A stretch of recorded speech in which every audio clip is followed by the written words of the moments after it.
Metel Henry, Comentário Bíblico, Antigo Testamento, Livro de Gênesis. Tema deste comentário bíblico: a sentença de Adão é proferida. As consequências da queda. Auxiliado pelo texto de Gênesis capítulo 3, versículos 17 a 21.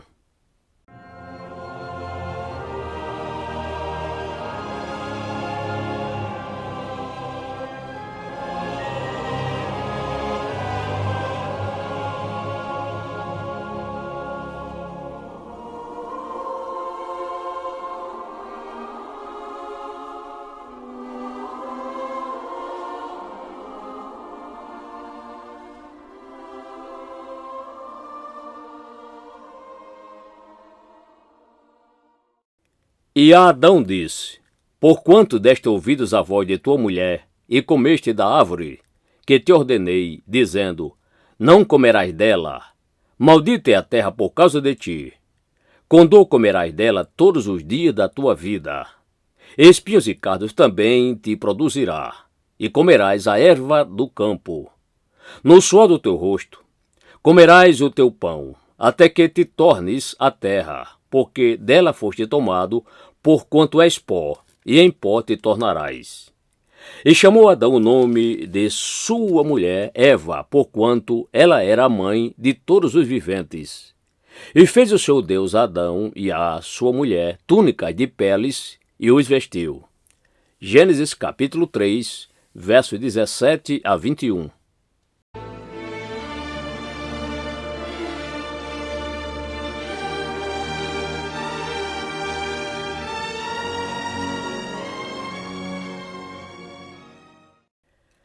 Aqui temos a sentença proferida a Adão, que é introduzida por uma narração do seu crime.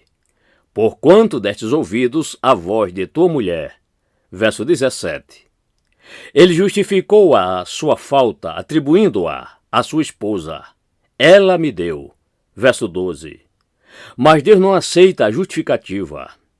Ela podia somente tentá-lo, mas não podia forçá-lo. Embora fosse uma falta dela persuadi-lo a comer, foi uma falta dele dar ouvidos a ela. Desta maneira, as alegações frívolas dos homens, no dia do julgamento de Deus, não somente serão rejeitadas, mas se voltarão contra eles e formarão as bases da sua sentença. Pela tua boca te julgarei.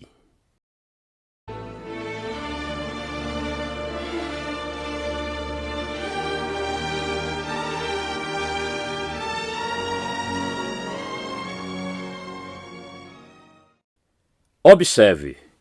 Ponto número 1. Deus coloca as marcas do seu desagrado com Adão em 3 aspectos. Primeiro aspecto. Seu lugar de residência é, com esta sentença, amaldiçoado. Maldita é a terra por causa de ti. E o resultado desta maldição é: espinhos e cardos também, isto é, a terra te produzirá. Aqui está indicado que a sua residência seria mudada.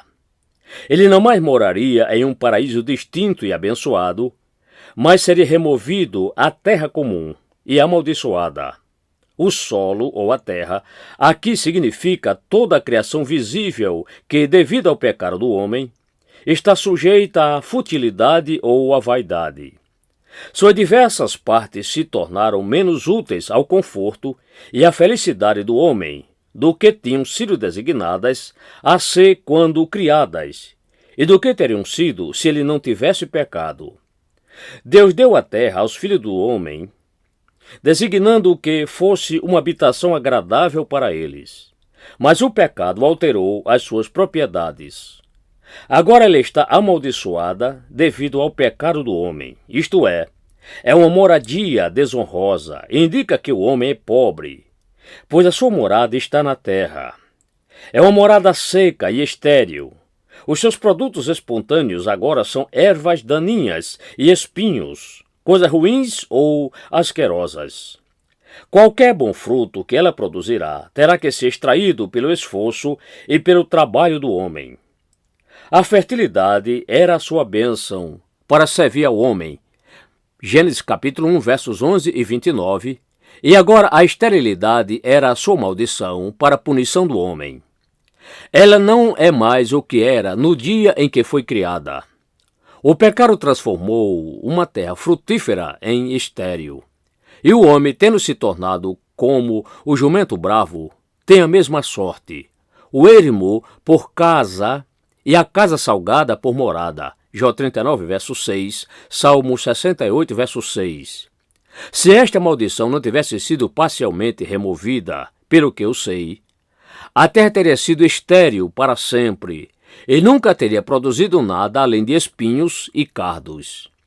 A terra é maldita, isto é, condenada à destruição no final dos tempos, quando a terra e todas as obras que nela estão serão queimadas por causa do pecado. Pois a medida desta iniquidade será então completa. 2 Pedro 3, versos 7 e 10. Mas observe uma mistura de misericórdia nesta sentença. O próprio Adão não é amaldiçoado como foi a serpente, verso 14, mas somente a terra por sua causa. Deus tinha bênçãos nele, inclusive a santa semente. Não o desperdiceis, pois há bênção nele. Isaías 65, verso 8. E o Senhor tem bênçãos reservadas para Adão. Por isto, ele não é amaldiçoado diretamente e imediatamente, mas poderíamos dizer indiretamente. Ele ainda está acima da terra. A terra não se abre e o traga. Somente as coisas não são mais como eram.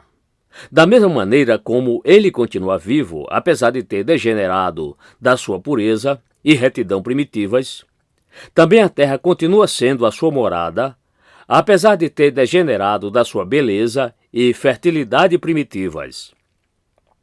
Esta maldição sobre a terra, que destrói todas as expectativas de uma felicidade nas coisas de baixo, ou seja, nas coisas deste mundo, pode orientá-lo e motivá-lo a procurar bênçãos e satisfação somente nas coisas do alto. Segundo aspecto, as tarefas e os prazeres do homem se tornaram amargos para ele.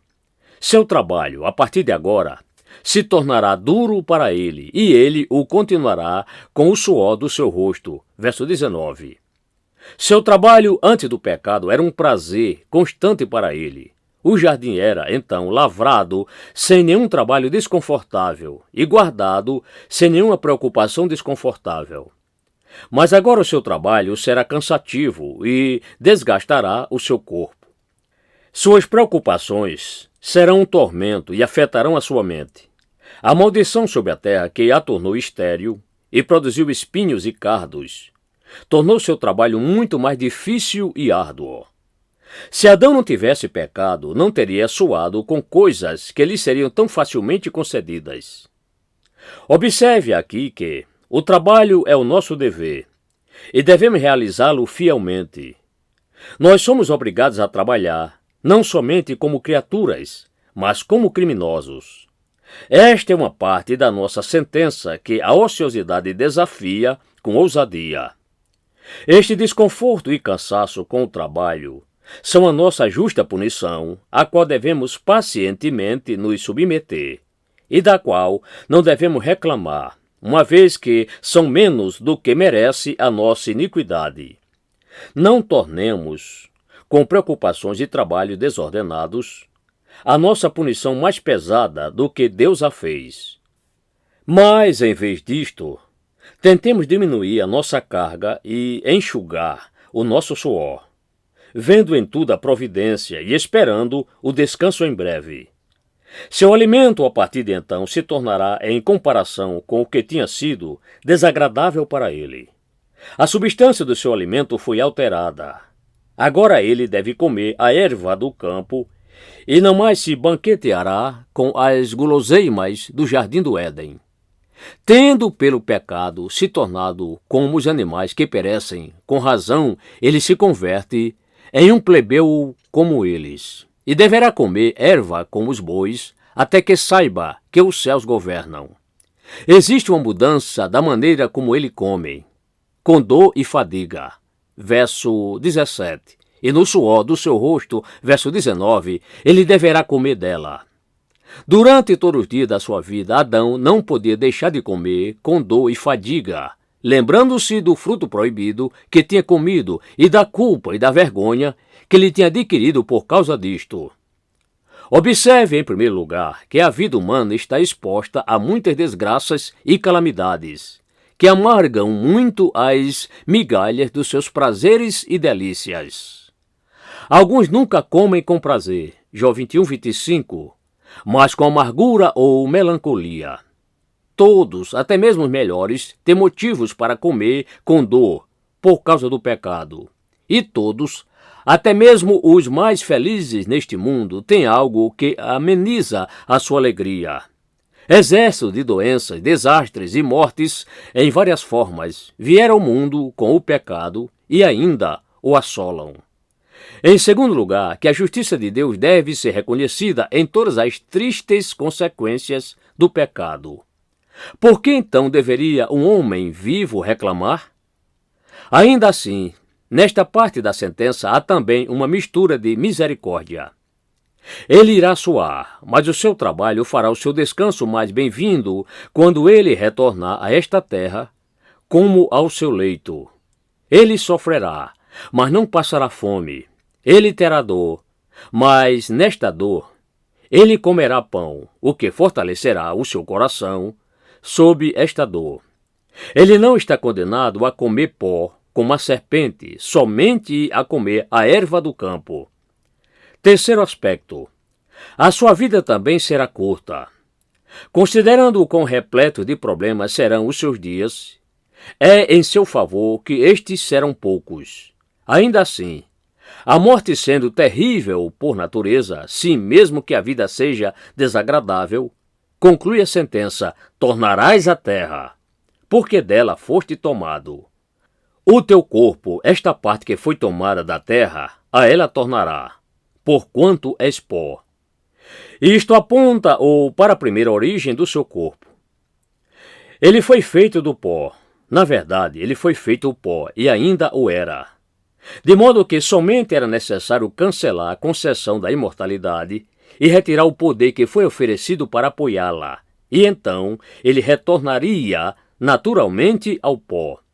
Ou à atual corrupção e degeneração da sua mente. És pó, isto é, a sua preciosa alma agora está perdida e enterrada no pó do corpo e na lama da carne.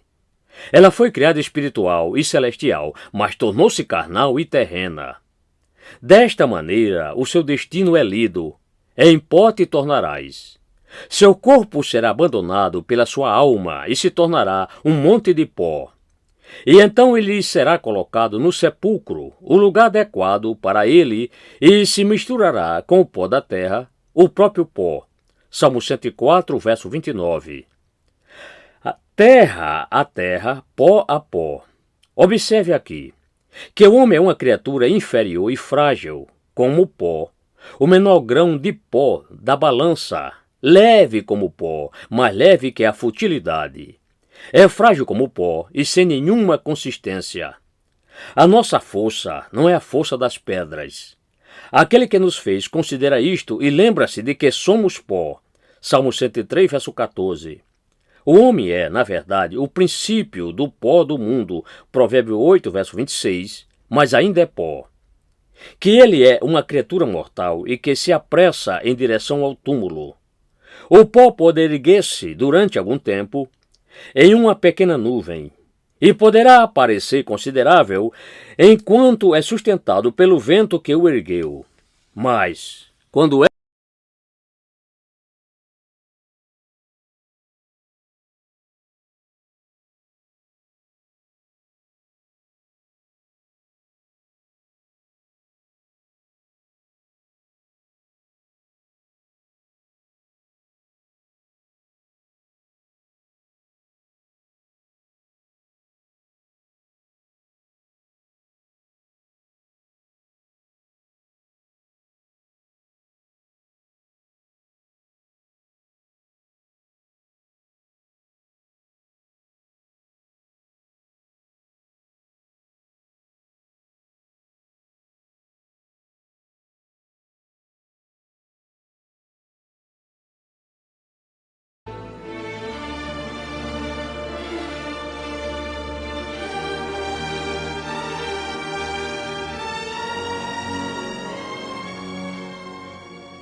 Ponto número 2.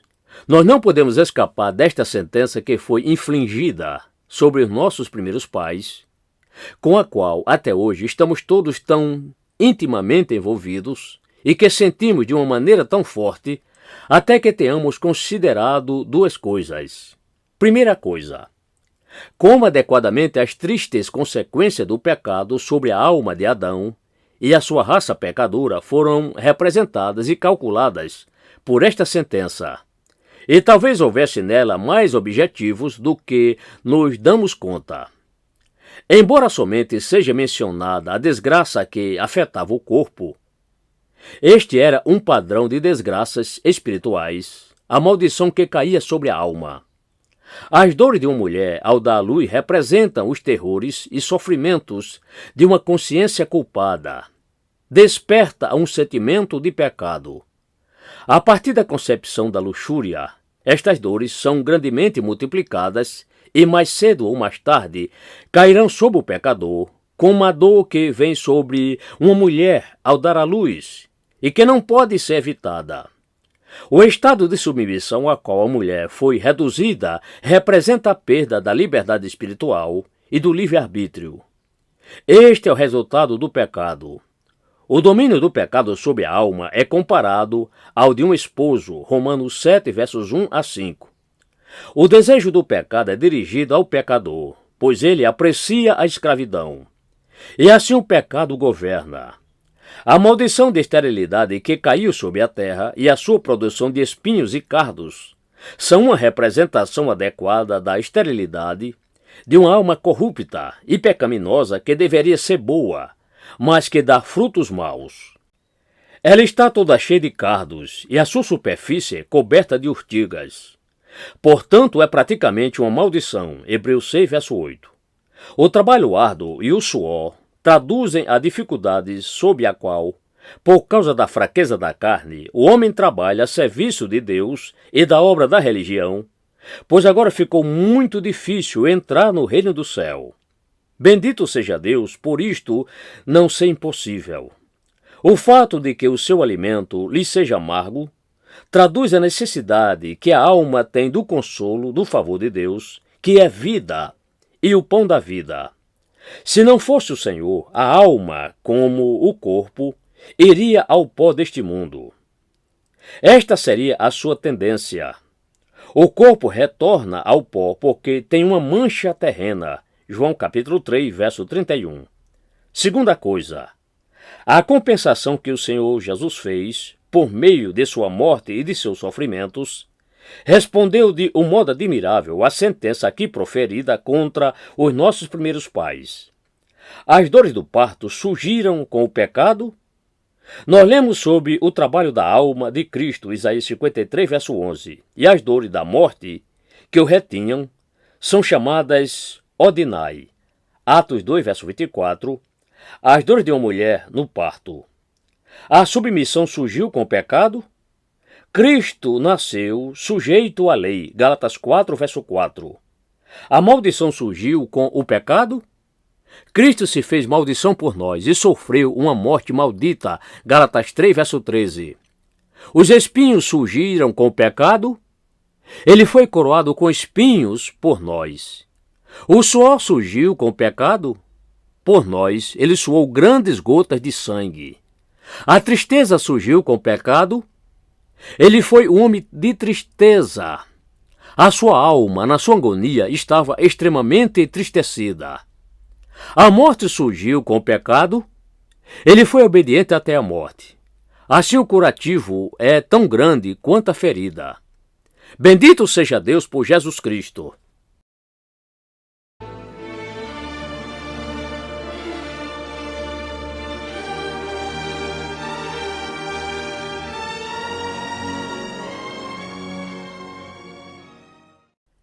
Comentando o verso 20.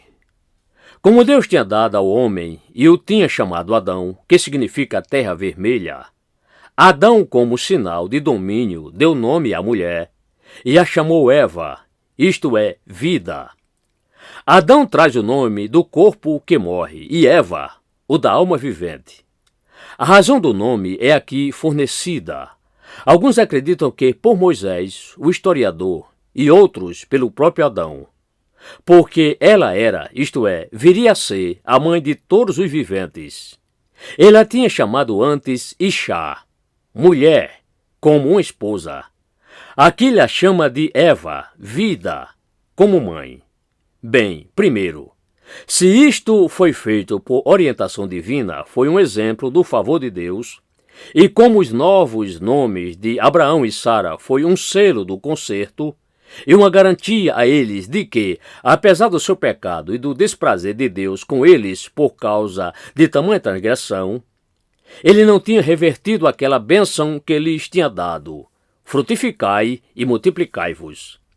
Da mesma maneira, era uma confirmação da promessa feita agora de que a semente da mulher, desta mulher, feriria a cabeça da serpente.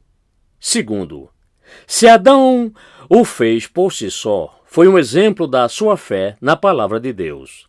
Sem dúvida, isto não foi feito, como alguns suspeitam, em desprezo ou desafio à maldição, mas como uma humilde confiança na bênção. A bênção do adiamento temporário de uma condenação nos traz uma grande admiração pela paciência de Deus. É impressionante que o Senhor tenha poupado tais pecadores para que fossem os pais de todos os viventes, e que não fechasse imediatamente aquelas fontes de vida humana e natureza, por não poderem produzir nada além de correntes poluídas e envenenadas. A bênção de um Redentor, a semente prometida, que era esperada por Adão, que por esta razão chamou a sua esposa de Eva, vida. Pois este precioso Redentor seria a vida de todos os viventes, e nele todas as famílias da terra seriam abençoadas. E é com esta esperança que Adão triunfa.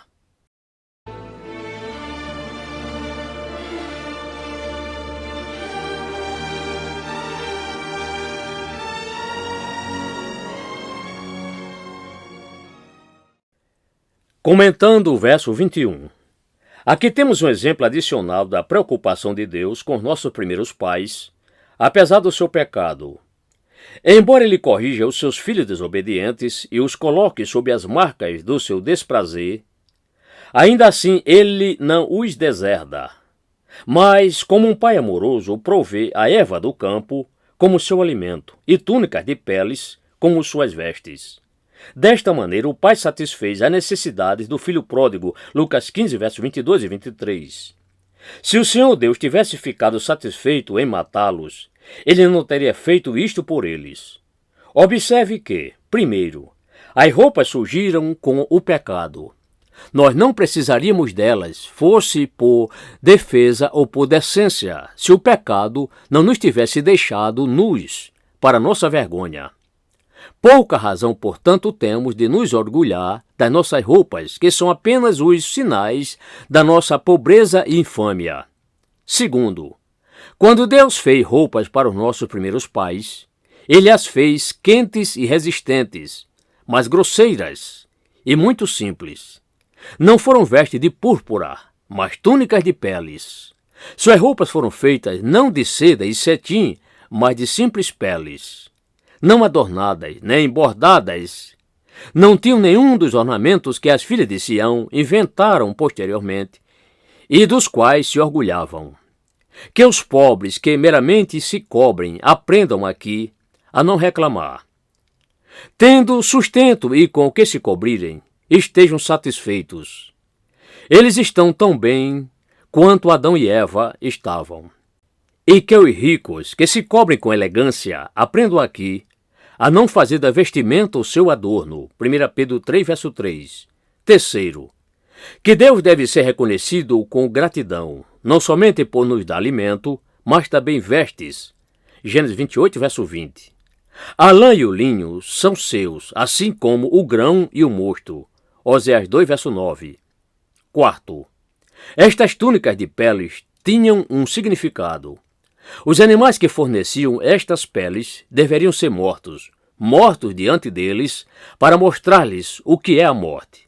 E, além disto, como está escrito em Eclesiastes 3,18, para que pudessem ver que eram em si mesmos como os animais, mortais, e que a cada dia se aproximavam da morte. Supõe-se que aqueles animais tenham sido mortos, não para servirem como alimento, mas para o sacrifício, para tipificarem o grande sacrifício que, no fim do mundo, seria oferecido de uma vez por todas. Desta forma, a primeira morte foi um sacrifício, ou Cristo que estava sendo tipificado ali, do qual se diz que é o Cordeiro que foi morto desde a fundação do mundo. Estes sacrifícios foram divididos entre Deus e o homem, como sinal da reconciliação. A carne foi oferecida a Deus, um holocausto completo. As peles foram dadas ao homem para fazer as vestes, significando que, tendo Jesus Cristo se oferecido a Deus como sacrifício em cheiro suave, nós devemos nos vestir com a sua justiça, como uma veste para que a vergonha da nossa nudez não apareça.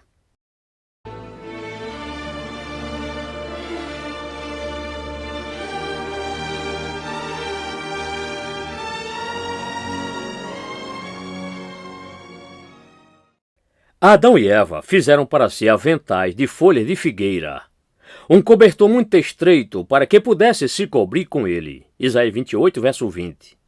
Assim são todos os trapos da nossa própria justiça. Mas Deus lhes fez túnicas de peles, grandes, resistentes e duráveis e adequadas para eles. Assim é a justiça de Cristo. Portanto, vista-se do Senhor Jesus Cristo.